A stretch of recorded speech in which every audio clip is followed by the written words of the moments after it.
today we have a special guest host because Rick couldn't make it because he got flued out for his birthday. For his birthday. His birthday, yeah. It was Rick's birthday weekend. So make sure, first and foremost, that when y'all do see this video, this would have been a week later. But anyways, go hop in there and just say happy birthday to the homie Rick. Yeah. Happy birthday, bro. We love you. Go ahead and we're going to do the intro and we're going to do a little remix to it. What? We back for another week of the Rick and Jordy Podcast. I'm one half of your host, Jordy. I'm Frankie. Frankie is here as the special guest host for this week. We told y'all it was going to happen. He going to be on here more often. If we go missing for some reason, not like that, but like if we have some life be happening. Yeah, life be life sometimes. Frankie going to step in and he going to be a host. So, he the fam. What you been up to though, man? Nothing much, man. For those who don't know, I broke my ankle last Friday, so that was eventful. Outside that, man, just been working. We got Comic-Con coming up in Richmond this Saturday, so I'm going to that. Oh, it's gonna be fun. Yeah, I'm supposed to meet Giancarlo Esposito. If you don't know who that is, that's the guy who in Do the Right Thing was mad at Sal because he had no black folks on the wall. All right, hold on. Don't be mad. I ain't never watched Do the Right Thing. Yeah, never seen Do the Right Thing? Okay. It's on Netflix. I need to watch it. Oh, you ever seen School Days?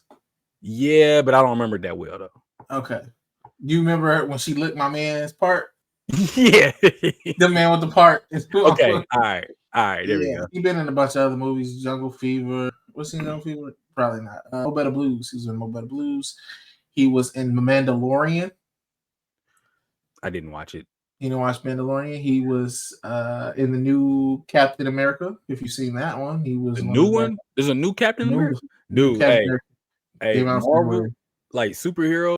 I be lost, bro. Like I know it vaguely. What's going on? Yeah, but like Star Wars, I never got into. I tried to go back and watch Star Wars from like the beginning, bro. I made it like 10 minutes to the first movie and I was like, yeah. Okay, so everybody knows that the first movie is good, but like the best one is the second one.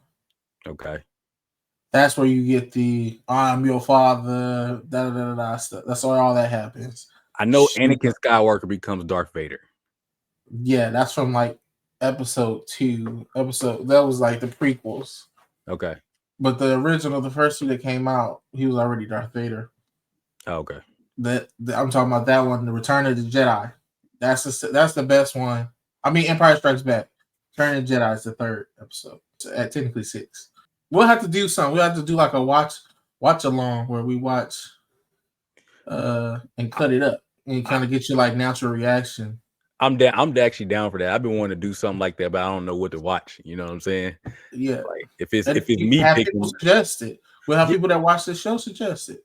Hey, I'm down for. Hey, all right. Look, y'all give me some movies that y'all think I might have not seen or something that you really enjoy, and post it. Man, we'll do something live. We'll all jump on. We'll do a live. It's a reaction to Jordy watching episode 1 of Star Wars. We'll have to tell Rick about that too, because now y'all watching it with me. I ain't about to be the only one. Oh yeah, I'll be right here. I love that. I was say I ain't got to do me sitting here by myself. Everybody got Disney Plus. It's easy for people to come and join and watch us. We get the homies to come and watch. Yeah. Everybody support the Rick and Jordy podcast. Come and watch it with us. Laugh with us. We'll be in the chat. I can see if I can host it live on Twitch. That'll be good for me because I've missed out on a lot of movies actually. Like, bro, I saw Superbad all the way through for the first time like 3 years ago, and I thought it was the greatest thing ever. It's such a good movie. I just watched like 2 years ago. I just watched all of the Hangovers. I still haven't seen the 3rd one. I refuse to watch it. I watched them all. Because I was just sitting downstairs one day and I was like, and I turned it on. I watched the first one. I was like, oh man, because I think I had seen the first one, but it was like bits and pieces. And I'm like, oh, this is hilarious. And I just went on and watched the next 2. Yeah, the 3rd one wasn't like great or nothing like that, but the first 2 they were definitely great. I saw the first one by chance, which is crazy. I was living in Cedar Rapids, Iowa during my internship, and my cousin and my sister had came to visit, and we went to the movies out there. Mm-hmm. And me and my cousin was to go see something, but the projector broke. So they was like, yeah, just pick a movie, whatever y'all want to go watch, you can go watch, or if you don't, or we can give you your money back. Either way. So we was like walking around, and I heard Kanye West, la la la la, wait till I get my money. I was like, what movie is this? You walked in there. I walked in. Now this is golden Kanye era. This is like I'm prime like Kanye's top 2. This is when you used to say Kanye was just as impactful as Tupac, and I used to think he was crazy. No, yeah. we was in Sean's apartment, and we had a whole debate about that. Joe was there and everything. I remember that. I still believe that. I was like, man, hey, come on, man. Now his antics as of late, Man. but like in terms of like music, he made some good music. I didn't debate that. I never. No, it's not even that. It's like his impact on artists today. But I think it was a lot of like sampling, which this is. So I had this discussion with somebody. I said, I think that two things can be true. Yes, Kanye can be considered a genius, but I think he can only be considered a genius. In my opinion, he can only be considered a genius in this certain thing when it comes to music. I think he has an ear because sampling music is not easy. People think that you can just grab a sample and just put a beat. Like, no, because I've heard a lot of bad samples. Actually, most samples are done they're very bad. You just usually get a good artist that makes it sound good, like when they whatever they doing to it, singing or rapping or whatever. But most samples don't sound great, and it's like, why would you even mix it like that? Kanye is a genius at mixing at sampling music and turn into something like, wow, because he can hear the music within the music, if that makes sense. You know what I mean? Like, I think when he calls himself a genius, I think in that regards, I would say yes, because I have not heard of too many producers that are able to sample in that way. There are some, but he's probably, yeah, but he's the most prominent one in my opinion. Absolutely. And I would say he is a musical genius overall. All of the other stuff where he thinks he's a genius in, that's where he loses me. That's where I have pushback. Musical overall, I don't know. I can't say that because if we're talking about like also writing, I don't know how much he writes. I'm not certain. I know that it's like 60-40 that him writing. So that's why. And then that's the thing. It's not all about the writing too, though. It's about making a song. Yeah. A lot of people don't know how to make a song where he can make a song. Perfect example. And then I'll let you finish. I know I kind of interrupted you. No, you're good. You're good. Jamie Foxx, when he got him to sing for Gold Digger, Jamie Foxx went into the booth and was like, "She take my money." He was trying to give it too much soul. And Kanye said, "What are you doing? Don't sing it like that. Sing it like this." And he was like, "All right, man." Like, because he didn't think Kanye knew who he was talking about. He's a young artist. He ain't heard of him too much. Sung it, probably one of Jamie Foxx's biggest hits. Oh yeah, I mean that was actually phenomenal. I mean, I wouldn't have wanted to hear that song any other way now that I've heard it that way. You know what I mean? After hearing it that way, like it shouldn't be done any other way. Yeah. But so because here's the part where I agree with him. He called himself the Andy Warhol of music, I believe, which I agree with that because Andy Warhol didn't paint a thing. He just said what was good. So that's why I agree with him. And I said I called him a genius. I would say he's a genius in that aspect because he can hear the music, he knows the music. And I think he's good at a lot of music as far as like writing, putting people together in the right places and all the things like like you said, putting songs together. I think he is a genius in that regards. I can't say all across the board because like I said, I think the writing part is still important to me.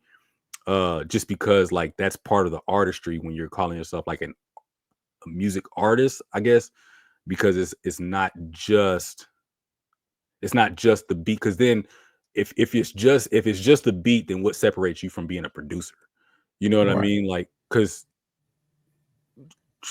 I don't. Travis Scott. Well, no, Travis Scott. He can do both. He can do both. I would say he's more producer. He is more producer, but he can do both. But but in a sense, like he does both. I'm not saying that he does both at Mhm. genius level, but yeah, he's more producer. But all right, let me get like just a strict producer. Let's say uh Swiss DJ Beats. Khaled. No. DJ Khaled, perfect. That's actually perfect. DJ Khaled, producer. So like that's what I mean. Like, what would separate Kanye from DJ Khaled as far as being called a producer? Not saying talent, because he's far more talented as a producer. But I mean, title wise, there's nothing that separates them if he's not because I don't call DJ Khaled a music artist. He's a producer. And there's nothing wrong with that. Like, it's not a knock to that. I'm just saying, like, he's not writing anything. Like, you know what I mean? And Yeah. so that's why I mean, like, Kanye, I don't know how much he's writing because I'm not really certain. I know that there's stories that people write for him. I know that he writes. I know that. I'm not saying he doesn't, but I just don't know how much. And then so that's the part where it's like, all right, I can't go complete, but I can say that he is a genius, especially on the producing side of it. Things. Yeah, I would say just because I do know he does some writing, even if it's at a 50-50 state, that 50-50, like it wasn't always that way. Right. No, Like, early on he was writing. I mean, that was clear. There's no show that Cheesy Khaled has any writing talent whatsoever. Oh no. So like, because I know Drake has written for Kanye. I know what's his name? Saha the Prince has written for Kanye. Consequence. All these people have helped Kanye write lyrics and get his thoughts out. Yeah. In terms of what he wants a song to sound like and what he wants to say in a song. So like, I understand that portion. That's why I said I would never call Kanye one of the greatest rappers of all time. But I would say he's one of the best hip hop artists. And I would agree with that. I would agree with that because just like you're saying, like he does both aspects, and I know that. So like my favorite rap artist of all time is Tupac, and I would call him a rap artist because he wasn't producing anything. You know what I mean? Like, or at least not publicly. Maybe he did some stuff behind the scenes. I don't know. I mean, he did mostly rap.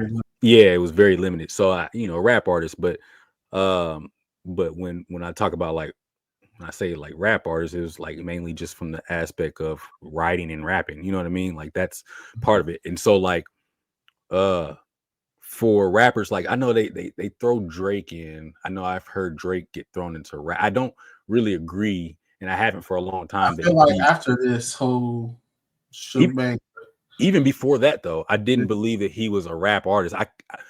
I promise you, I used to say that he was a pop artist before the whole Kendrick Drake thing, because, and it was no knock. It was just like, I just didn't feel like he was a rapper. Like, I felt like he rapped, but he's not a rap artist. Like, you know what I mean? He's a pop artist. He creates pop music, popular music. It's not a knock. It's just, that's the lane, rap. It just went pop. Yeah, exactly. And like, where Kendrick is a rap artist. So that's why when the whole beef thing took off, and I was like, oh, this is not gonna go well for Drake, because you're talking about a rap beef and he doesn't rap. Like, you know what I mean? That's I was way more ready for Cole to say something than anybody. Yeah. Because he raps. Yeah. But he's so peaceful. He just, I want my mental health to be. I was like, I get it, brother.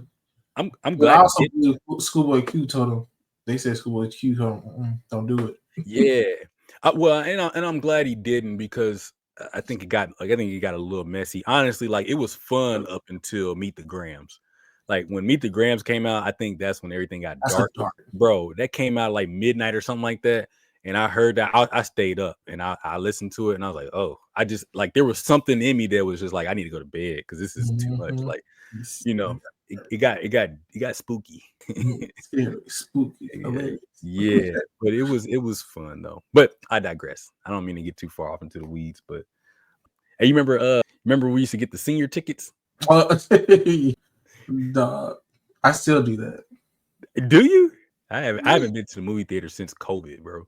We've only been a few times, and I still do it. Like, we went to go see Captain America. It was part of it was part of Valentine's Day. We went to dinner and a movie and went to go see Captain America. C-. It wasn't worth it. Oh well, I mean, I want to take the girls because they haven't been. Well, yeah, they haven't been to the movie theaters at all yet. So, I might have to find a movie. We've been watching everything. We got the screen. We got the projector at the house. So we set up the air mattress upstairs, and we got the little sectional. So it's the air mattress is flush with the couch. Oh, you like just lay out, we put the covers out and everything. And Nova, she's good at blowing the mattress up, so she blows the mattress up herself. Like she does that and sets it up and everything, and then we get the sheets somewhere. Yeah, I love it.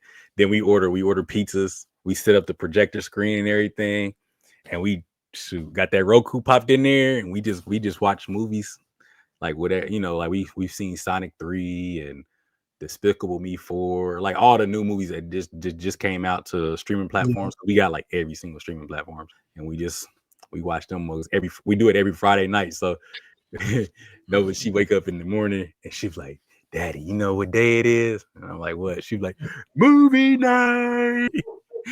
And then I guess she tells everybody at school because her teachers be like, "Yeah, Nova's really excited about movie night tonight. She said she's watching Sonic tonight." And then we watched Moana 2 this couple weekends ago, whenever that came out. So, but yeah, we got to get her to the theater though, so she can see what that's like. Really get the magic, yeah. But go through it early if you you worried about that. Like, it's not. I think we've just been trying to find a movie that we actually watch, or like one, the time to go, because we always doing stuff every weekend, and then two, it's just finding a movie that she might actually enjoy. You know what I mean? Like, I wanted to take her to go see Sonic, but for whatever reason, I don't know, those weekends we never made it. And then in a month they jump on the streaming platforms anyway, so it's like, well, you might as well wait now, you know what I mean, rather than spending the money. So, but I'm gonna take her up there. We're gonna take her up there. But speaking of movies, we did this last week. This episode, it'll be out by the time this comes out, but we did this last week, and there's two questions, but we're gonna start with this first one. Think of your favorite movie. You got it? What is it? What is it? Yes. New Jack City. All right, New Jack City. Recast that with 2 new lead actors. They cannot be from the movie. They have to be 2 brand new lead actors. So I guess Nino Brown and probably Ice-T's character, right? Yes. Nino Brown, Mahershala Ali. Oh, wow. Yeah. He was a very good bad guy in Luke Cage, and they killed him off way too early. Oh my gosh, Cottonmouth. Let's talk about it because I was almost done with that show after that. Because who is scared of Alfred Witter? Like, bro, I'm not scared of this old lady. If you don't bring back Cottonmouth. Yeah, I watched the rest. What was it like? Was it one more season after that?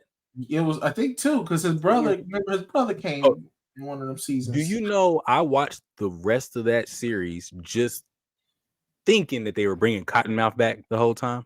Silly me, gullible me, thought they were going to bring Cottonmouth. Y'all messed up, because that was he was a great villain. Yes. And he was only in the show for like 4 episodes. Yeah, and then he got killed. Yeah, well, anyways, it's been out. He got killed. I mean, shoot. They killed him off. But he still might be Blade, so we'll hold off on that. I heard about that, yeah.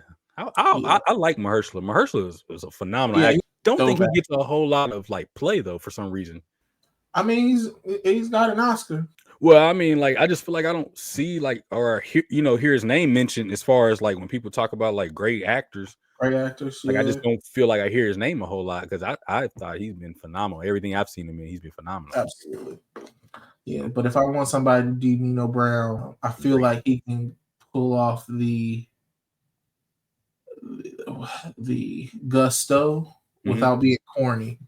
Yeah, like Wesley Snipes was able to feel you can see that they feared him and his power, and he didn't have to be outwardly just angrily just like an angry person. He was laughing and joking and drinking and having fun, and people enjoyed his company, but they also feared him. I feel like Mahershala can give it a different twist though too, because of that. Because that's kind of like Wesley Snipes' personality is like that. Like, he seems laid back and sarcastic and stuff like that, but he's really serious. Like he ain't joke, because he was even like that in like, you know, most of the other movies with why am I blanking right now? Blanking. White Man Can't Jump, but then Demolition Man. Yeah, he was kind of like that in there. But I think Mahershala can give it a different twist though. He could be more sinister. Yeah, more sinister and not so jokey, which I like that about Wesley Snipes. But I feel like you said, I think Mahershala can give that vibe but not be as jokey and still make it feel like, oh man, this is sheesh, you know. Yeah. So that's a good choice. For Ice-T's character, he's got to have the duality, because at a certain point in the movie, he had to go undercover. Mm-hmm. He's got to be as good as an actor as Mahershala, though. Because you got to believe it. And that's the one thing about that movie. Like, Ice-T's good, but like, it's leaps and bounds between him and Wesley in terms of acting. Yeah. But you know, Ice-T is also he's had a good. He's Ice-T. You know, respect. Ice-T's character. Oh man, I wanted to say him, but I feel like he getting everything right now. Who? The guy who play Mufasa in the new Lion King. Oh, Aaron Pierre. Yeah, that would be fun. But I feel like he could do. You know, he got the acting chops, and like, but he also can. I feel like he can play that like, oh, I need to be a gangster. I think that'll give for a good fight scene. I think they would bring a different dynamic to when they had their confrontation. You know what I mean? I think that because in New Jack City, there's a lot of gunplay, which I mean it's hood movie, you know. So of course, but I think you can make it more action packed with those two if you give them an actual fight scene. You know what I mean? Mm-hmm. So I like that. Bonus character Pookie will be portrayed by DC Young Fly. I was just about to say, can you give me a bonus character? Perfect. I was gonna say Pookie and G Money though. G Money, ooh, G Money, yeah, G Money. Because think about the basketball scene. Yeah, they out there is some slacks and gators hooping, just hooping. Ah man, G Money. Who could be G Money? Man, that's a good one. Mm-hmm. I'm trying to think of young cats in the game right now. So far, I'm liking this movie though. I'm liking it. DC Young Fly as Pookie. Like, and now give him some more dramatic stuff too, because he's plays somebody's funny, and he's also played like a toned down version of himself. Yeah. But like when he's got to be Pookie on drugs, he can really turn it up. But when he's clean Pookie, he can lean more into the dramatic. I'm trying to get clean, like they keep calling me, you know, like so. I feel like he would be able to pull it off, because a lot of comedians do really well in dramatic roles. Yeah, Mike Epps, Marlon Wayans, what's his name? Dude who played the genie, not Will Smith. The first dude, the cartoon. Robin Williams? Yes, he does really good in dramatic roles where he's not supposed to be funny, like Good Will Hunting. Yeah. Dang, who would be G Money? Drewski as G Money is crazy. I can see him trying to be the flashy, yeah, baby. And then he can pull off because G Money didn't have a lot of seriousness. Yeah, no, that's true. Like there was not a lot of drama until he was about to die. So like if you can give me one good dramatic scene, Drewski. I think he can pull that off. Yeah, give me one dramatic scene with, am I my brother's keeper? He already showed that he could pull off the mad boyfriend. Remember, like he was like your girlfriend's homeboy, best friend come to the party. Oh yeah. He already showed he could pull off that like jealousy type stuff that he pulled with Nino when Nino took his girl. That'd be cool. I want somebody lighthearted, but not too. Because like again, you're not gonna get Mahershala acting, and there was also a significant age gap between them two, as well. I think Nino was like 5-6 years older than him. Oh, okay. Okay, I can rock with that. That'd be fun. For sure. It's something different. Yeah. There's some younger cats. Miscast Mahershala would be the older vet that can kind of he's your neck lead the movie. Yeah, you got to have a balance. I think that's a good balance, to be honest, because especially like when you're thinking about like marketing. Yeah, marketing the movie. Like now you're getting a broad range of audience as far as like people that are coming from internet content, like from Drewski's side, even DC Young Fly, but then DC Young Fly is also in mainstream as well. Yeah. And you have Mahershala's core audience, and then Aaron Pierre's building his following. Women love Aaron Pierre. Women love him. If they see him as least attack. Oh yeah. That's actually, hey, y'all might want to think about that. Hey, listen, if y'all don't want to podcast, we have some good ideas on this podcast. I just want to be a casting director. I can make some stuff happen. Make some shake. Yeah. All right. Hey, so there's a second question. Still in the movie world. All right. Take one movie that you would like to see from mainstream Hollywood, right? And flip it into a black cinema. And then likewise, take a black cinema movie that's typically known as black cinema. Like Rick chose, what did he choose? He chose Don't Be a Menace, from black cinema to mainstream, whereas now it's not casted with black actors and actresses, it's cast with mainstream people, the opposite. Yeah, the Wahites. Okay. Yeah, and then let's take a movie like he took Interstellar and made it a black cinema movie. Oh, yeah. Interstellar's a hell of a pull. Yeah, I did Titanic and Above the Rim. Hey, bro. Hey, Mo was like, when I told her Titanic, she was like, I can't swim, bro. It was like 11 o'clock at night. I told her that, and she said that first thing she said, bro, I was in tears the whole time. Like, are you really laughing? As soon as you said that, I was like, black folks on a boat. We didn't have a terrible history with that, bro. I was like, why did I not think of that? Like, Mo had me rolling last night when she's like, I can't swim. And then I said, when I said Above the Rim, Rick was like, that's the Larry Bird story. He said Mac McClung will be Dwayne Martin's character. Dog.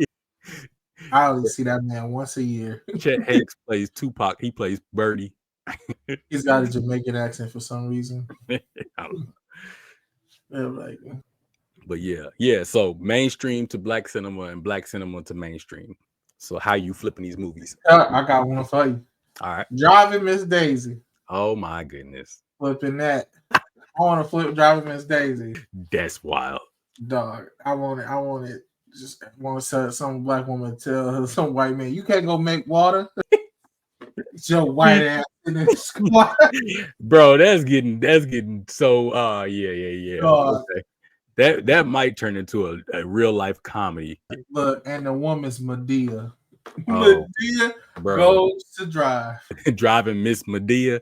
Driving Miss Medea. There you go. Driving Miss Medea. Tyler Perry, you hear it. There you go. Jason Statham's a driver. Oh, hey, yo, Jason Statham, the driver. He's a driver. Hey, wasn't he in Crank?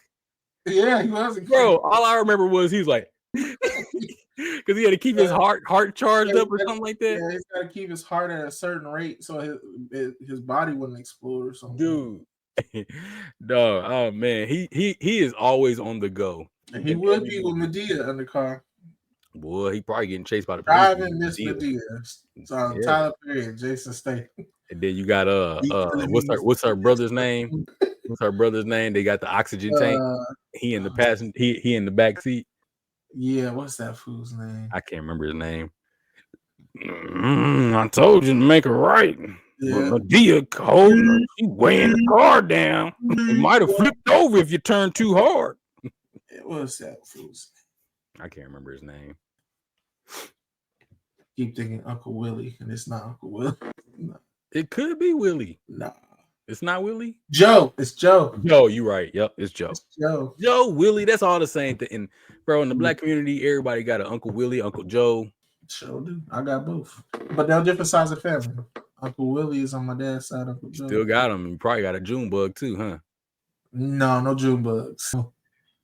No June bugs, no Roscoe's. No Earls. Yeah, I don't know any. All right. So that's white to black. Yeah. Driving Miss Daisy, black cinema. Black to white. Poetic Justice. Oh gosh. Dog, and I want my man's that's from who made the new fucking White Man Can't Jump. I want him to be Tupac. Oh, Jack Harlow? Yeah, I want Jack Harlow to be Tupac, dog. Hey, you know what's funny? When I said above the Sabrina rim, Carpenter to be Janet Jackson. who is Sabrina Carpenter. Sabrina Carpenter? Who is that? Let me tell you that.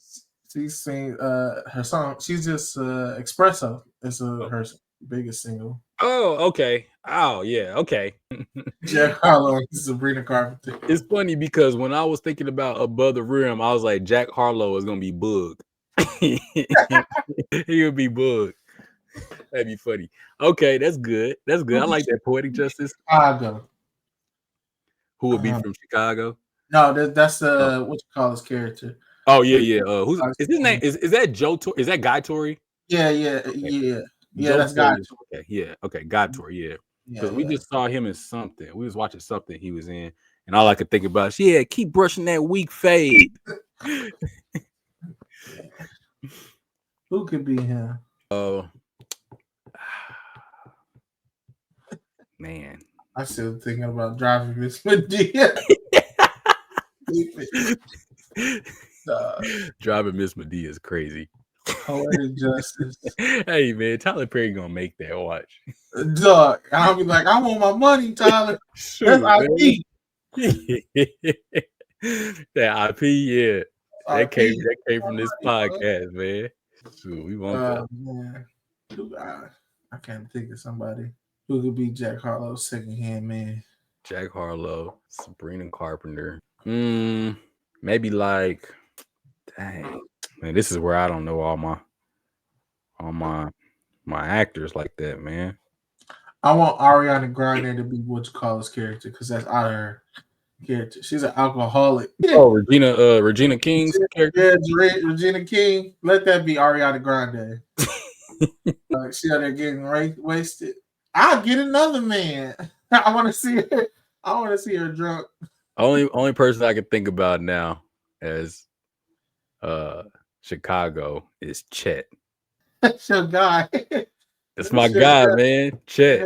Because man, I've been watching Running Point lately, and he's in that. So I just keep thinking, like, man, this dude is funny to me, dude. Because I needed somebody a little bit less known than Evan Buckley. I mean, Oliver Stark. Yeah, I want Oliver Stark. Okay. To be, I think anything named Chicago in that movie or something like that. No, in Poetic Justice. Yeah. Let me see. I think so. I think that's actually sounds right. Let me see. Yeah, it is Chicago.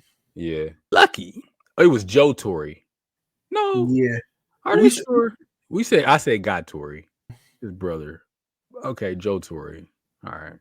I always get them confused. They don't really look alike, but I just never remember which one is which though.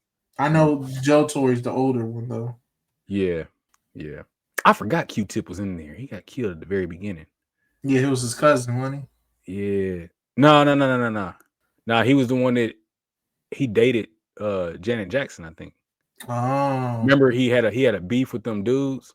I got you. They was like, oh, that's him right there. And they went to the car. Yeah, he was Janet Jackson's boyfriend. His cousin, I don't remember who his cousin was. I don't even know they actually showed his cousin. That's crazy. All right, that's solid though. That's solid though. Poetic justice from black cinema to mainstream and mainstream to black cinema is Driving Miss Medea. I'm gonna think of the title while we doing the rest of the podcast. I'm gonna think of the white title for Poetic Justice. Okay. Like Marshall's Laws. Marshall's Law. That I want something that's like, yeah, that's y'all. That's it. That probably works actually. That probably works because now instead of his name being Lucko, he can be Marshall. You know what? You might have been able to use Young Eminem. Yeah, you could do Young Eminem. He plays Tupac. He plays Lucky. Yep. And then it's called Marshall's Law. Marshall's Law. There we go. There you go. We'll just DH Eminem like they do in the Marvel movies. Yeah. Like Marvel and everything. Oh man.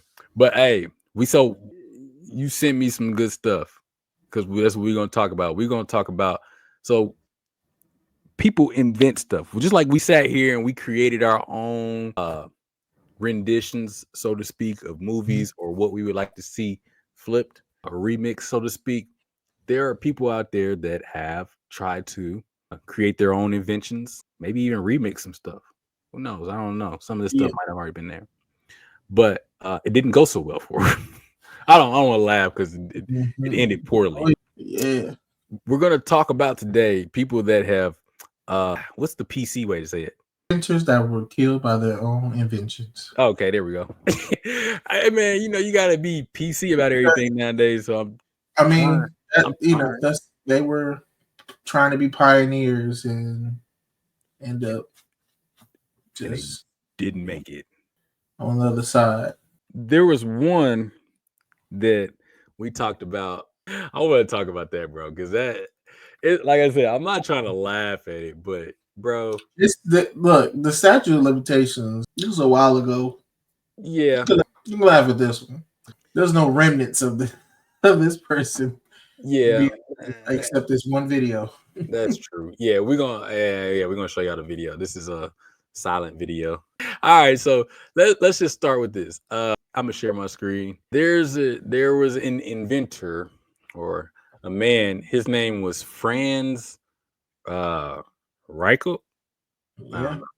From 1879 to 1912. So how old is he? 23? That's young. Yeah. Right? 23 years old? No, that's not right. 33. He was 33. Yeah. Yes, you're right. He was a tailor. Here, I'm going to read this out for you. A tailor fell to his death from the first deck of the Eiffel Tower during the initial test of a coat parachute, which he invented. Reichel promised the authorities he would use a dummy, but instead he confidently strapped himself into the garment at the last moment and made his leap in front of a camera crew. So they caught this on camera. Mind you, this is 1912. Yeah. February 4th, 1912. Austrian born. This is in France. For those of you that didn't know where the Eiffel Tower was. So this is him. Look, he don't even look scared. Nah, I mean, he obviously feels confident that this is gonna fly. I don't know what none of this stuff says, but this is his last words were chocolat bleu. Bro. Hey, what Dexter said? Omelette du fromage. So yeah, okay. Look, he's showing it off. Legs. Y'all see the drip? You feel me? I got drip sale. Yeah, you know what I'm saying? Got the Count Dracula on. Dog, I don't know how he thought this was gonna work. That don't even look. No, this definitely looks like something from just because you can sew an end seam, don't make you. Yeah. It's this.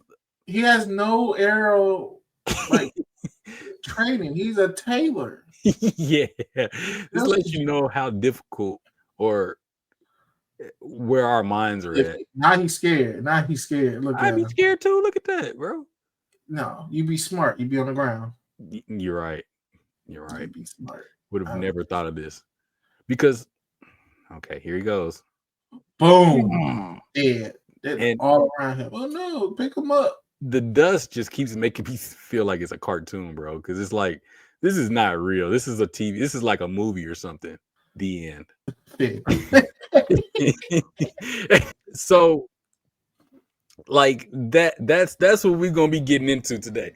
So as you can see, hey, flying is not that easy. Like people that build planes and things like that, that's why they're engineers. That's why they go to school for that stuff. And then at the same time, those people who tried to pioneer flying died as well. Yeah. We actually with formal training. Yeah, there's people on this list that tried to create some flying stuff that didn't make it. So I don't know. Like I think walking, it's fine. We haven't perfected driving because there's car crashes and all that stuff happen every day. So So he could have figured out how to sew a great seat. You know how I knew we was in trouble just as humans? There was only the first two cars ever created got into a car accident with each other. You ever remember seeing that? No. Yeah. There's a story about that. There was only two cars in the US or something like that at the time. And they got into a car accident with each other. Like, dog, you ain't hitting that or worse. Why are y'all even on the same road? Like, what are y'all doing? Like, what's going on? Like, y'all the only people with cars and y'all ran into each other. So, I mean, if stuff like that's going to happen, I just don't believe in you creating a jacket that's going to fly. Right. And I don't think, like you said, I don't think he believed in it. Yeah, because just because you know how to fit somebody for a suit, don't mean you know how to fly. I don't get it. Like, what was going in his mind? That's pride, dog. Pride to get you killed. It's like, hey, you know what I'm thinking about? Remember off The Office? Well, Michael was like, yeah, you remember he wanted to jump off he wanted to talk about it was suicide awareness. Oh, and he was like jumping off onto the trampoline. He was gonna try to jump off to the trampoline down below, and he was like, get a watermelon to see if it's okay. And then he was like, yay, bounce, and he hit Stanley's car. Yeah, he said, He's like, no, I don't think this is a good idea anymore. Yeah, that's what you always should do when you're doing stuff like this. Like when you're doing something that can cost your life. Yeah, you should always use a dummy or something. Like never. Like they don't even test cars with real people. You ever see the commercials to get the dummies that be flying through the windshield? Yeah. Man, you don't put yourself in your own invention. Right. Hey, you better first go around, maybe the 100th. You know what's crazy now I think about it? He's a tailor. Tailors have mannequins. He could have used a dummy. He had one. He had him. He could have seen him like, I can't afford it. I gotta try myself. Like when you see the mannequin explode. He told the police, I got a dummy. He right here. Look, here's the dummy. And then he was like, psych. Bruh. Bruh, that's the worst. That's the worst. That is the worst. Like, and then it was on camera. That's what makes it even worse, because it's like, bro, on camera too. Like, nah. If I was his kids, I'd change my last name. Bruh, I don't even know. Did he even have kids? 33 could have. Let's see. We could look them up. Yeah, let's see. Early life, experiments, parachute suit. Yeah, man. You gotta let that one go. Yeah, kids was like, you'll never know about us. I don't think he had kids. I don't see anything in here that's talk about kids. Exactly. Yeah. This wasn't thought out very well. They said, nah, try again. Yeah, I don't think he had kids. They made a short film about this and everything. That's crazy. Yeah. I don't think he had kids. It don't look like that. I don't see anything about no kids in here. But I mean, kind of checks out, because if he had kids, he probably wouldn't have jumped. I would hope so. Yeah, I mean, so then there was who was my man's? Oh, there was a hang glider. I got one. Who? Luis Jimenez. Who's that? He was a sculptor from New Mexico. He famously has a sculpture that is in the Denver airport right now. If you go to the Denver airport, you see this really big blue horse, red glowing eyes. It took him a year and a half to make the sculpture. He's got a ton of sculptures across the world. He's got one in the Smithsonian. He's got one in New York City. He's got some collections at Iowa State. He's got a bunch of stuff across the country. He was making this horse for the Denver airport, and they were doing a practice setup of the horse. And it was broken down into 3 parts: the hind legs, the torso area, and then the legs doing this. They were putting on the torso, which is probably the heaviest because it has the upper chest and the head as well. Yeah. Fell on top of him, crushed him, and he bled to death. And it was unfinished, so they had to. And his workshop was in Mexico, so they had to take it off of him, clean it up, do with him whatever he's gonna do with his body, finish the sculpture. I think all they had to do was paint it. That's why they were doing the test run of the assembly, because it was done being sculpted. They had to clean it, paint it, and then ship it to Denver to be reassembled at the airport. It's like he didn't even get to see it whole. Crushed him before he can get it whole. Bro, when you said all they had to do was paint it, I almost lost it. Because I'm just like, now that you could be because that's really recent. Like, yeah, it is. I know. That's why I'm trying not to. 2000. Yeah, he died June 13th, 2006. Oh, it was still in New Mexico. I'm sorry. It was in New Mexico. I said that his thing was in Mexico. But the work was his 32-foot high blue Mustang. Look it up. You can show him a picture of it. Yeah. Denver Airport. Let me see. It's called Blue Mustang. They nicknamed the damn thing Blucifer. Oh, that's why. That's probably why. Blue Bronco, Denver Airport. Mm-hmm. Yeah, we talked about the Denver Airport, but we didn't talk about this horse though in particular. Killed its creator. That's wild. Right there. The Blue Mustang. It's a sculpture. So that midsection without the legs and the hind legs is basically what killed him. So this part wasn't attached and the head wasn't attached. So just this mixed section. Oh, so just all this right here. Yeah. Yep. I can see that. That looks heavy. And it fell on him and squashed him. And he goodness. Oh goodness. Was he the only one that was like squashed by it? Yeah. I think he was the only one that was up under. No one didn't say anything about anybody else getting hurt. Oh gosh. But they call it the Blucifer. Yeah. Oh, dude. Heck no. Nah. But yeah, it's at the Denver Airport right now to this day. Bro, they need to get rid of that. I was like, that's crazy. Yeah, man. All right, so it severed an artery in his leg. That's where he could bleed out. So I guess it wasn't even the blunt force trauma of it falling on him. It was that it cut an artery in his leg, so that's why he bled out to death. Probably that. Probably a big artery too. Probably his what's the femoral? Is that femoral artery? The big one? Theology and health. You tell me. Yeah. I mean, if it was that one, I mean, he's definitely bleeding out because I think that's the biggest one right here on in your thigh. Mm-hmm. That's why technically, if somebody like it used to be, I don't know how it is now. I'm not too up on like gun laws and stuff like that. But it used to be, even if you shot somebody in the leg, if you shot them above the knee, it could still be attempted murder because it's the femoral artery. Yeah, is right there, and that'll cause somebody to bleed out really fast because it's the largest one. So they would say you need to do it. It used to be you need to be below the kneecap for it not to be attempted murder. You know, something like that. Like I said, I don't know how long ago that was the law. I don't know. I'm not savvy in that area. I just remember hearing that.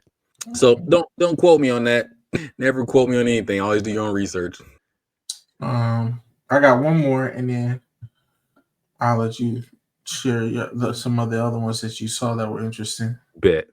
So there's this guy. He worked on the Manhattan Project. He was Canadian, named Louis Slotin. Man, if you don't know what the Manhattan Project is basically where during World War II, the Manhattan Project is a bunch of scientists and a bunch of other people that created basically nuclear weapons. Mm-hmm. He's seen a mentor of his die just handling these nuclear weapons and the radon nuclear cores and stuff. And there's a movie about his death, which is crazy, but he gets I don't know if you ever seen Sanford Son, but he gets my Fred G. Sanford of the Day Award, aka You Big Dummy. He was holding, he was trying to encapsulate a nuclear core inside these two like beryllium spheres. So like they would come together and make a circle around this core. The only thing that was holding up one half of the circle top casing was a flathead screwdriver. The flathead screwdriver slipped from up under there and dinged the nuclear core, and it fucking sparked a radiation throughout the room that he was in. It was him and I think they said 5 other people, but he took the brunt of it because he was like right there. Yeah, dog. I want to tell you. I'm gonna tell you what he went through just because that simple ding of like him moving the flathead screwdriver. I feel like that's how villain move origins start. If it was a crazy explosion and they get like these powers and stuff. Yeah, But if it was they a be Marvel movie, he'd definitely be Radioactive Man or something. yeah, but they be like disfigured and stuff, but they have like powers. So like, yeah, so he had 2 spheres of beryllium, which is like a neutron reflector. It's trying to surround a plutonium core, and he had it his left hand on a thumb hole, and the other hand with the screwdriver, and it slipped, hit the burst of hard radiation specifically, and the scientists in the room saw, they said, a blue glow of air ionization, and then they felt a heat wave.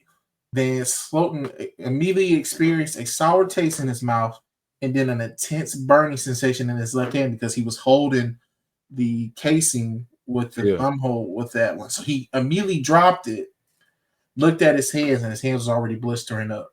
Oh gosh. He had already been exposed to a lethal dose of neutron radiation.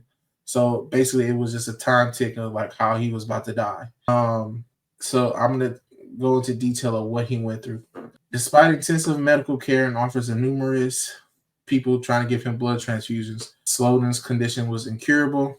So he was like, just call my parents and let them be by me while I die. And that's basically what happened.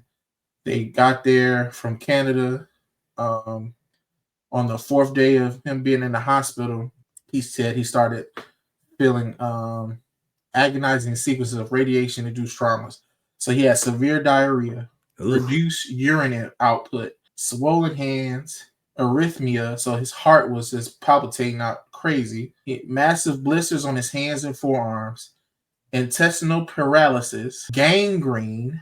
He had internal radiation burns throughout his body, which only one medical expert described as 3-dimensional sunburn. He said by the 7th day, he was experiencing periods of mental confusion. His lips had turned blue. He was put into an oxygen tent because he couldn't breathe on his own.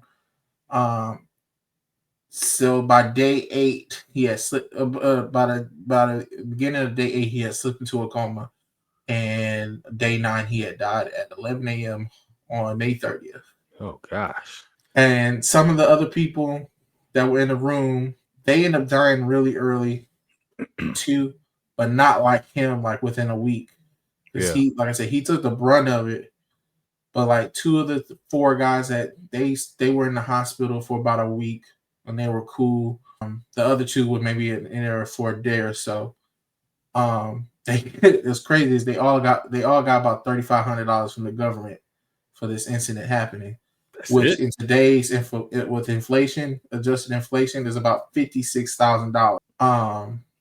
So like I said, the 2 that got some of the exposure, that medium exposure, one dude died at 42 from leukemia. Another one died at 55 from a heart attack. Another dude died of aplastic anemia and bacteria infection in his heart lining. He was at 83. So it was like, can some of that be related to the radiation? It could have been. Most likely the dude who had leukemia is probably the more, you're like, oh yeah, you definitely got leukemia from the radiation. And because he died at 42. Yeah. The other 2 seem like they lived for a while though. Yeah, they did. The other dude, he had a heart attack at 55. Who knows? Heart attack can be brought on by a bunch of different stuff. Yeah, and then the other dude, like I said, the last dude, he died at 83. So who's to say? That's a full life. Yeah. So, but like my man's, he risked his life on a flathead screwdriver and played himself. Yeah. It's crazy. It's crazy what people will be willing to, like, because with all this, it's crazy like what people are willing to when their life is on the line, like you said, the corners they're willing to cut. Because it's like I'm still not crossing the street without looking both ways. So to whatever he was trying to accomplish, and he was under raw dog and plutonium. They didn't have no safety gear on him. Apparently, they were supposed to be wearing these badges that were in a lead case. It was like, throw it on. It was like, it's a little too late now, bro. I wash my hands after handling raw chicken, so I clean the sink out with bleach after cooking raw chicken. Yeah, exactly. Like we're not doing none of that. So like handling plutonium, uranium, whatever, any of that stuff. Double glove me. He said a slip of the finger, boom, cost him his life. I want one of them hazmat suits around any of that stuff. And the thing is coincidence, the same core that killed him killed his mentor like 5-6 years before that. So he just thought, oh yeah, I know what to do. They nicknamed it the Death Core when they decommissioned it. So they were able to, like, you know, not make it radioactive anymore. But they nicknamed it the Death Core because it killed 2 people. Why folks be messing with stuff like that, man? I honestly don't know what people are trying to accomplish with in certain tasks. Like, I think that there's some things that, and we've talked about this before. There's some things that we would like to accomplish. As I think as a society, as like people in general, curing all kinds of cancers, solving hunger, solving dementia and Alzheimer's, you know, in folks, and especially elderly folks, so that way they can still have all their, you know, their faculties or capacities, whatever the word is for that. You know what I mean? I think like there's real things. There's, you know, diseases. I mean, still HIV, AIDS. Like, I think there are real things out there that we could really be spending time and money on that are worth the time and money. But then there are things that I think people believe would be groundbreaking. But then like this, like, I don't even know what he was trying to accomplish. Did it say what he was really trying to do with this? Like, what was the point? You know what? I don't even know. It was an experiment that involved the creation of one of the first steps to a fission reaction. So he was just doing an experiment. It wasn't even something in terms of like, oh, we have this, you know, set thing that needs to happen. Because this is 46. This is towards the end of World War II. They already have made the atomic bomb and everything else because he's helped with that. See? So like there's nothing. That's what I mean. Like, I feel like there's so much time and energy and money wasted on things that don't necessarily advance society and I guess this is opinionated because, you know, whatever, in a positive way. Like, the atomic bomb did not advance society in a positive way. I'm sure that the initial idea of what was being created maybe had some type of good intent behind it somehow, some way. I don't know. Usually things do have initially a good intent, but the final result ended up taking lives. So I don't know how that positively. Some people were like, well, it's to defend our country. Yeah, but there's other ways we could have did it. Exactly. There's other ways you could defend your country and not destroy somebody else's because, you know, everybody has their opinion. I'm just gonna leave it. I'm just gonna leave it at that because I think that when I hear stories like that, like, I don't be wanting to laugh because it's never funny that people lose their lives like doing stuff, especially doing stuff that they passionate about. You know what I mean? But it's FAFO. What's the what's the point though? Like, you know what I mean? Like, because I guess it's like, what were you trying to accomplish with that? You know, and the thing is, and this is something that I ain't been researching, but I've been listening to a lot of Neil deGrasse Tyson. The modern nuclear bomb isn't even that radioactive. You wouldn't die from the radioactive. If you're close enough, you're gonna die off the impact of the missile. Yeah.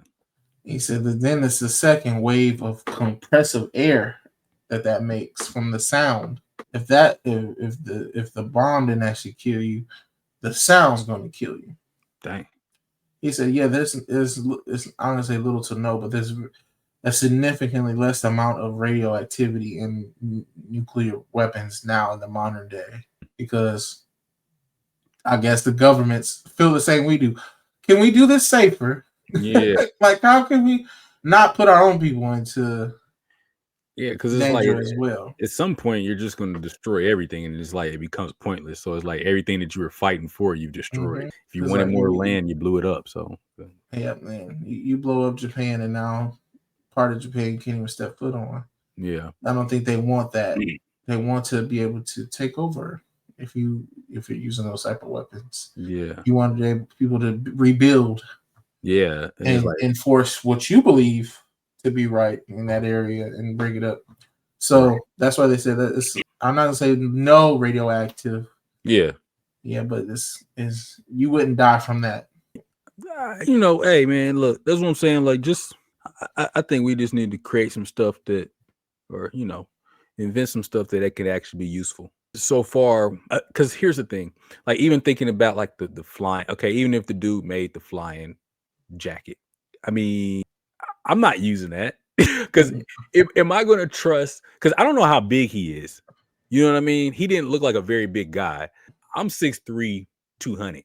I'm not going to trust that you're going to make a jacket customized for me to fly. You know what I'm saying? Because like everybody comes in different shapes and sizes, baby. So this ain't no one fits all thing. Yeah, you know what I'm saying? So even if it worked for you, you cannot realistically, well, let's say logistically, you're not going to be able to create that in mass production because it's not like I go to Target and I'm like, oh yeah, extra large. You know what I'm saying? Like, because this is no longer like this is now a means of transportation, and it's like, but it's not like a vehicle, like a car, where I'm like, all right, I can just hop in this car, like, you know what I'm saying?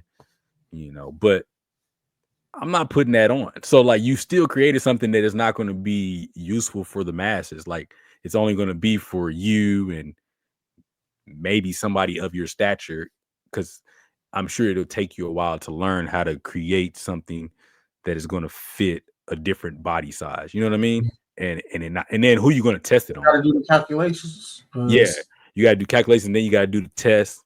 And you got to Mhm. test it multiple times because you're going to have to test it with dummies.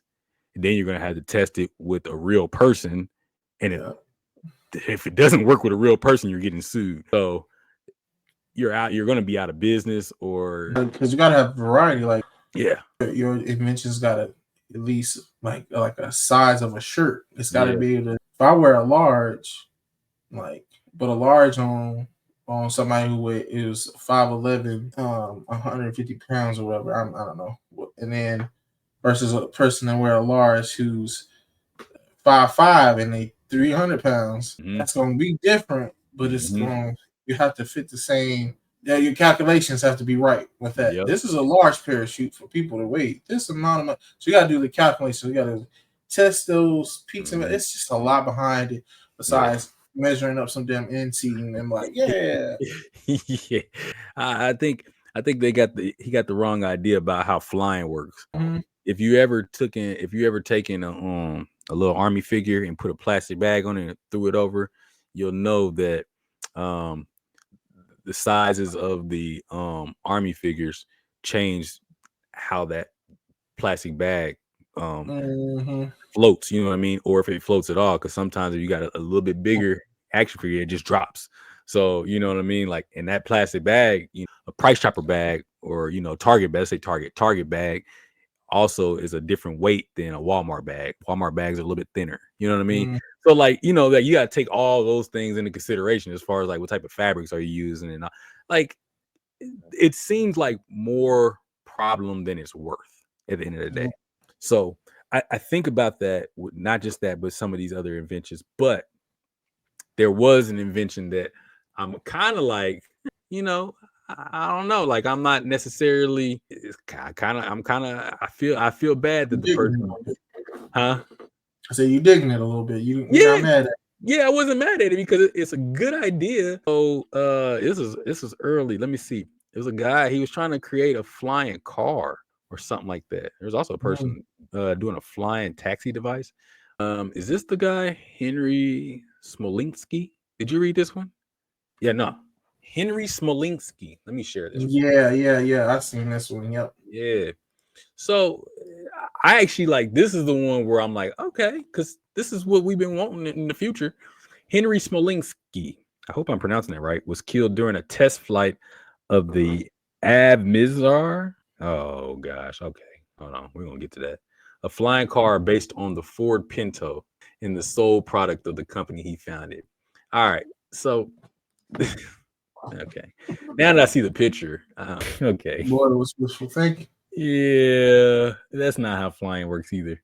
Okay, so but somebody got to do it. yeah, okay, so the intent, I get it, because realistically you're thinking like, okay, if I got you want wings, a smaller car, lighter weight, yeah, yeah, you still want to have something that's surrounding you to protect you from the elements and whatever else, and that way it's not like a hang My glider. thing is like, how do you drive that on a regular road? You can't. So I'm The guessing. duality is not there. Yeah, Yeah, you're right. It's not just a flying car where you can retract the wings and stuff like that. Like this is not. It's not hovering. So you would have to go off of a runway. But I'm curious as to how he was expecting this to like. Well, oh, I guess like just like in a plane. I guess what are those things called? I don't know what they're called, but you can tell I don't know nothing about aviation. But I guess you can hit the button and the things can kind of like you got the propellers and stuff, and it'll eventually like lift if you pull the. I don't know how this is supposed to work, but let's see. Didn't either. That's why it didn't work. Yeah, because okay, so yeah, I mean, strapping wings to a car might have not have been the best idea. It was a roadable aircraft. This was 1971 and 1973 by Advanced Vehicle Engineers. But at least they're engineers. Yeah, that's true. That's true. And aeronautical engineers at that. So they at least went to school for this. Yeah, it still seems a bit misguided because now I'm curious about where they went to school at because I don't know. I mean, this probably wouldn't have been my first idea, but I guess if you've never, but there was planes existed by this point. So you would have known. I don't know. This is okay. Capacity. It can hold 3. No. No, you don't have passengers and stuff like this. So this is supposed to reach 12,000 feet.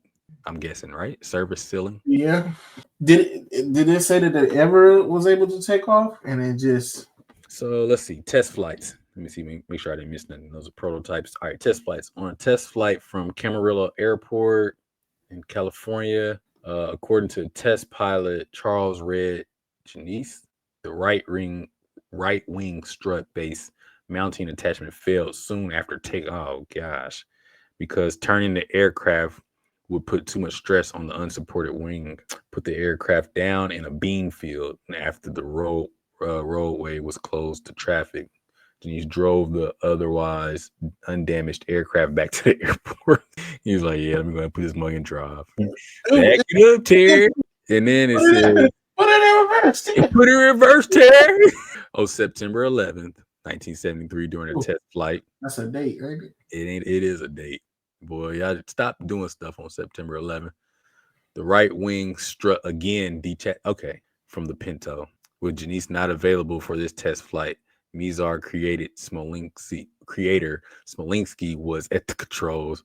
Although some reports say the Pinto separated from the airframe. Gosh. Oh. Air traffic controller Reed West, who was watching through binoculars, said the aircraft disintegrated. Oh my gosh, after takeoff and making a right turn. According to Genuis, the wing folded because the pilot tried to turn the aircraft when the wing strut support failed.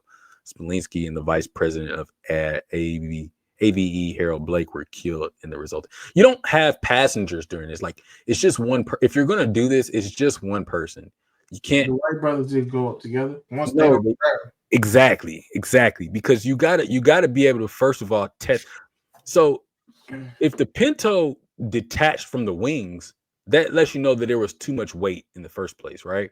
So you don't want to add people to that because you're adding, I don't know, average 180. Let's say that you're adding an extra 180 pounds. Like, like even like when I'm at work, right? And I'm quoting stuff.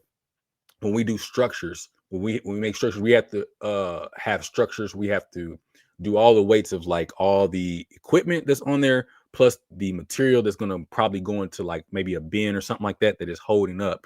And then we have to calculate, all right, what about personnel? So we have to add in another 250 pounds. Even though the person may not be 250 pounds, we have to calculate for there maybe being, a person or two up. Yeah.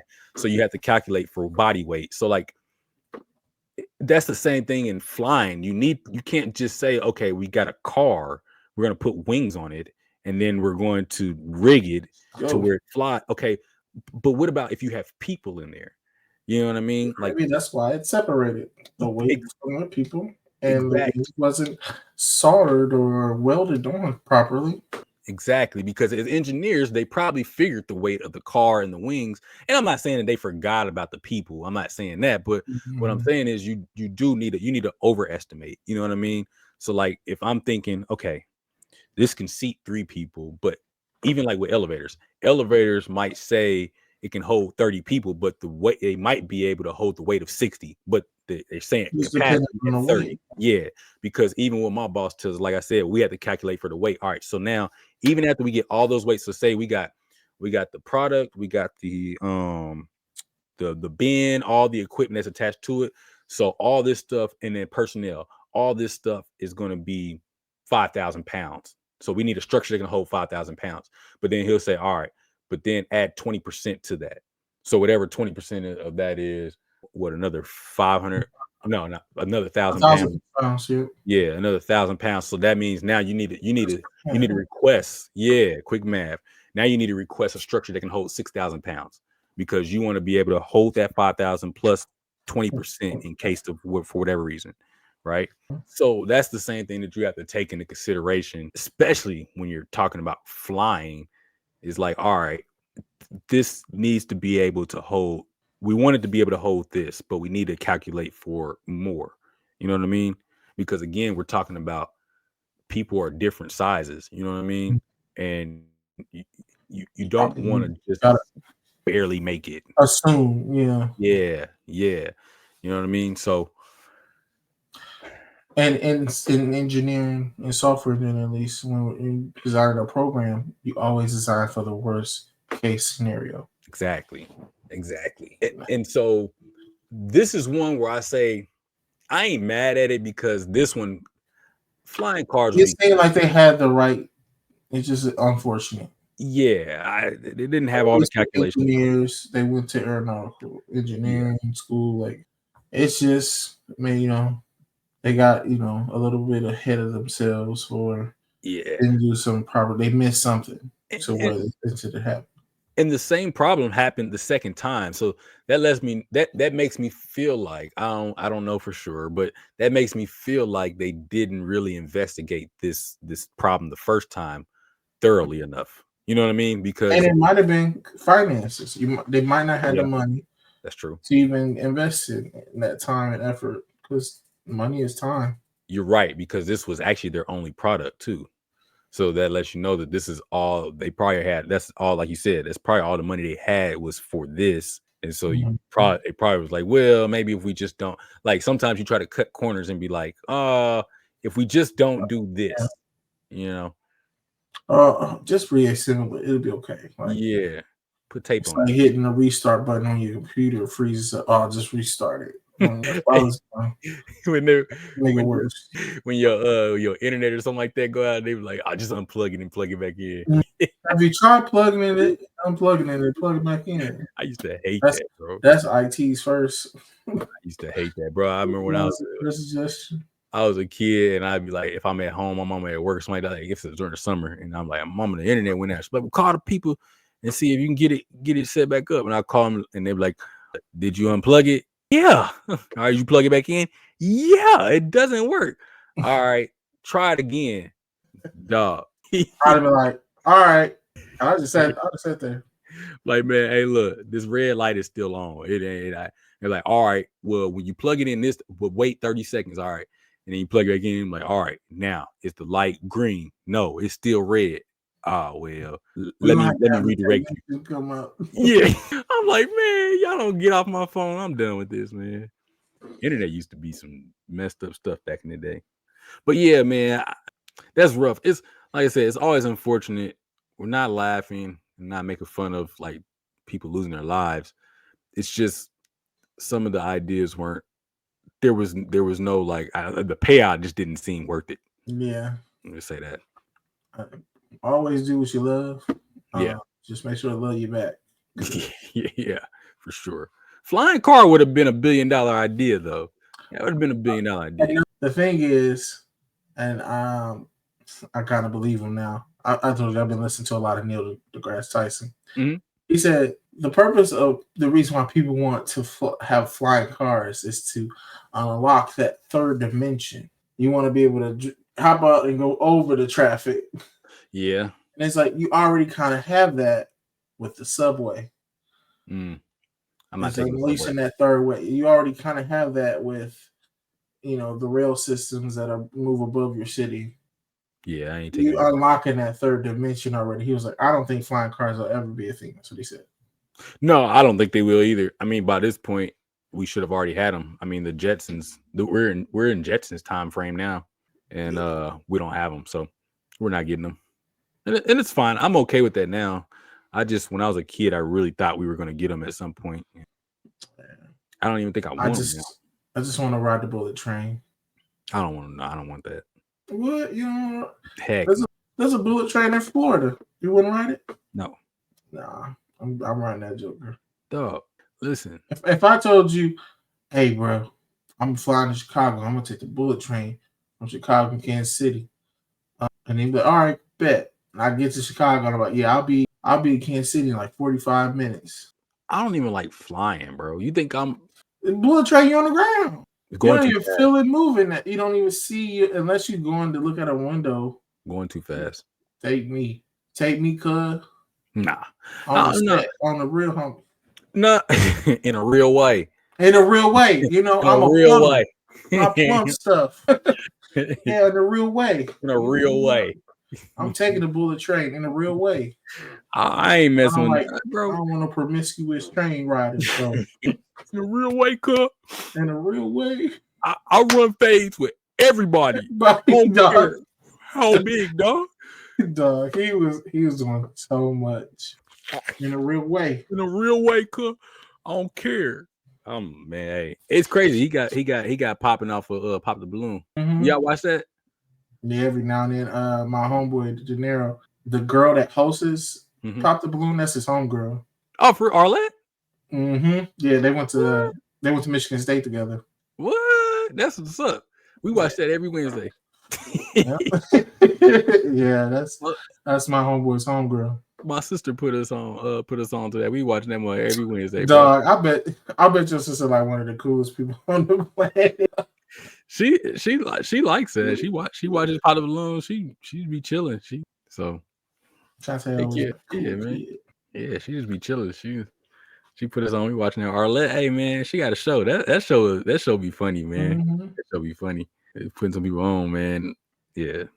Some of them people be on there in a real way. I was so surprised that he matched with homegirl. Who did he match with? Oh yeah, he did. Yeah. It was strange because I didn't expect that.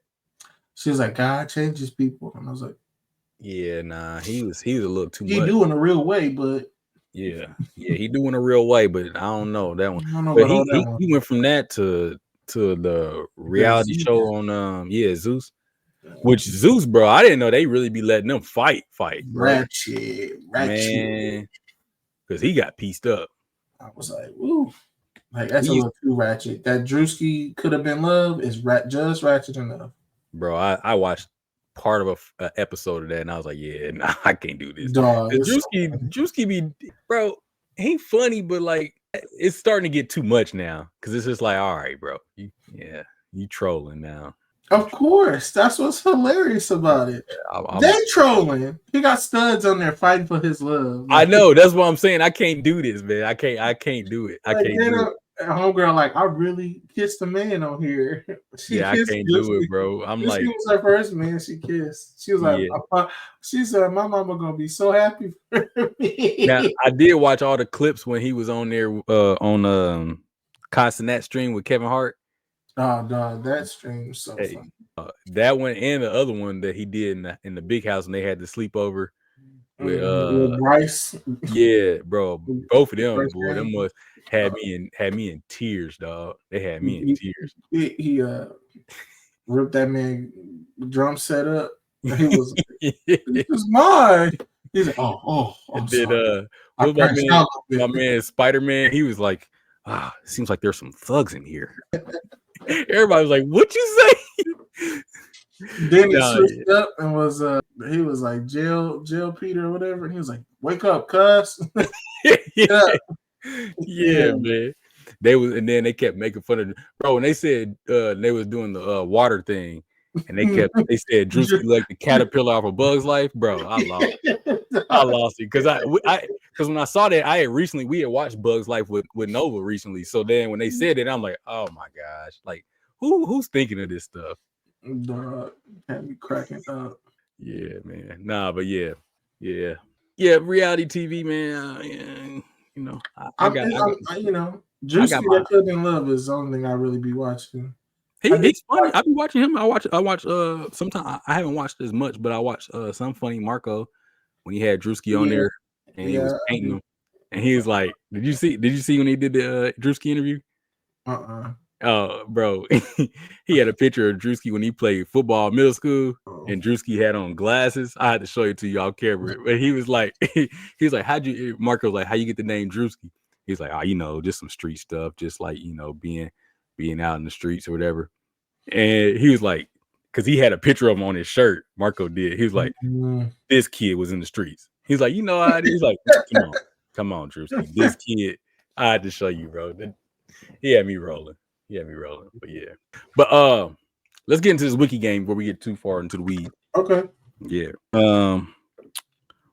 Let's start at the list of inventors. Let's start at that. So that wiki that you sent me. We'll start there. Where do you want to end at? Chet Hanks. Chet Hanks, bet. Let's do it. Ready? Yeah. List of inventors. 3, 2, 1. Wiki. Going to Chet Hanks. This is light work because I already know. In a real way. In a real way. Let me see. Hold on. No. Oh, wait a minute. That might have been a good one. Let's see. I'm trying to think. What? Actually, now I'm actually kind of. I don't think I thought about this very, very well.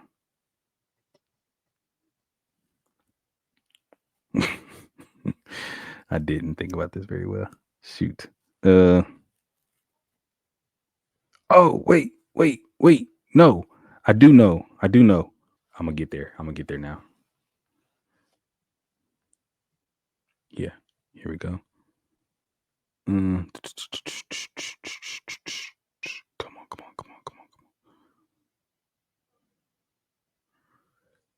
What? Oh, here we go. Okay. Okay, here we go. Shoot. Maybe I didn't. This is harder than I thought. Yeah, I thought I had a lane, and now I'm like, maybe I didn't think this through very well. I thought maybe. Oh.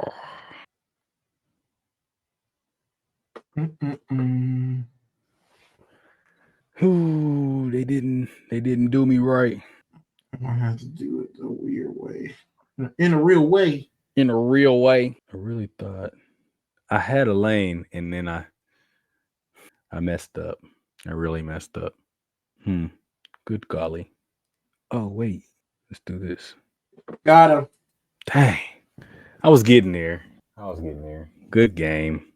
Yeah, it was close. I was like, I don't want to do it this way, but I had to. So, from Chet Hanks, of course, Tom Hanks, Best Actor, Academy Award for Best Actor, Academy Awards, America Propaganda during World War II, Attack on Pearl Harbor. Oh, wow. Okay. World War II, atomic bombings of Hiroshima and Nagasaki, radiation exposure, list of inventors killed by their own invention. See, I was trying to go to LA so I can get the films, and I went to the Lakers and I went to Jeannie Buss because I know that the show Running Point, Chet Hanks is the main character, and Running Point is loosely based on the Lakers. They're called the Los Angeles Wave, but they didn't have any relation in the wikis when I got the Jeannie Buss. So then I was just out there for no reason. Yeah, I was like, so. Good game. My thing was just get to Saving Private Ryan or something. That was my. I couldn't think of nothing outside from Tom Hanks outside of Forrest Gump. Yeah, bro. Yeah, Saving Private Ryan happened in World War II, so I was like, I mean, let me get to pray, but I didn't get there. So I was like, So I saw Academy Awards, and I was like, that's the cheap way. I knew he got Best Actor for Forrest Gump in like 91, 92. So I was I didn't even remember when the movie came out. Yeah, 90. And then he got Best Actor 92, apparently. He's got Best Actor twice for that one and for Castaway, if I'm not mistaken. Castaway, that's another one. Yeah. Okay. Yeah. Fun fact: why the Los Angeles Lakers are called that, because they moved from Minnesota, what is the land of lakes? Yeah. I just saw in their wiki too. Apparently, they were owned. Let me see. At some point, they were owned by somebody, and they were actually I think they were located in Kansas City. Let me check. Yeah. Let me see. I just saw that somewhere. Ownership. It was under ownership. Yeah. Ownership history. It says Marty Marion, retired baseball player and manager, and his business partner Milton attempted to purchase the team with the intention of moving the club to Kansas City. Mikan offered to mortgage his home in an attempt to buy the team and keep the club in Minnesota. So this is back when they were still in Minnesota. Got you. Yep. Source group with the agreement that it would not be relocated to Kansas City. Dang, we could have had the Lakers in Kansas City. Dang, that means we would have had Magic Johnson, Kareem. We would have had LeBron right now. We wouldn't have had none of that because LA is LA. But LA, there's certain. Carmelo said some organizations get to do stuff other organizations cannot do. Yeah. That's true. That's true. Yeah. But that's cool, man. That's cool. Good game, man. Yeah. That's good. Make sure y'all go out. Make sure y'all go and do the Wiki Game. Go to the list of inventions that killed their inventors. I think that's what it's called. Start there, and then go to Chet Hanks. See how fast y'all can get there. Time yourself along with this video. Y'all leave some suggestions on what y'all want to see us. What topics that y'all got that y'all want us to go dig into in the rabbit holes and talk about. Suggestions of movies. Yeah, suggestions of movies. Yep.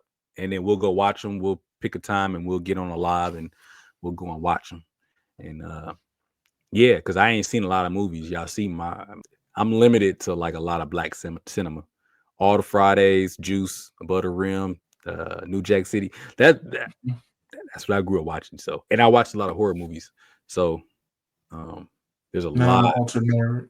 So I've seen a lot of this scientific stuff. Yeah. Interstellar, all that stuff. That's how I was like, that was a great pull from Rick. Interstellar was a good pick. I've seen Interstellar, actually. I actually like that movie. So yeah, that movie is good. It's complicated, but the math is solid. Yeah. I watched a physicist watch that movie. Oh, okay. Yeah, I didn't do all that. I just watched the movie. I think I saw it in either theaters or it might have been when I was in college, and I think I might just. Yeah, I think I just watched it. I know who I watched it with. They will not be named. Yeah. Okay. Well, we'll leave it at that. I watched it by myself. I know that. As far as my memory serves me, but yeah. And then also remember to like, share, subscribe. Please share with your friends. Subscribe. Let's run these numbers up, and and then we'll have some more. We'll do some more fun stuff. But we definitely gonna do that movie thing because I like to do that. So yeah, that's gonna be tight. Yeah. Any other things you got for them? Nope. Just like I said, keep supporting the guys. We love to see it. We'll get their numbers up. They're entertaining, and I enjoy it. They're usually my Wednesday afternoon delight. I usually check it out every Wednesday just because my mornings are really busy, so I could just plug the homies in and get to work. That's what I do. I suggest you do. Yeah. We'll get you through about an hour of your day. Yeah. Look, you got an hour 45 out of. Yeah. After Rick gets finished with it, I don't know if it's gonna be an hour 45, but it's about an hour 20. Yeah, but something like that. So, but yeah. Well, that's been another week of the Rick and Jordy Podcast. On one half of your host, Jordy, and I'm a special guest, Frankie. And we're gonna catch y'all next week. We'll holler at y'all. Peace.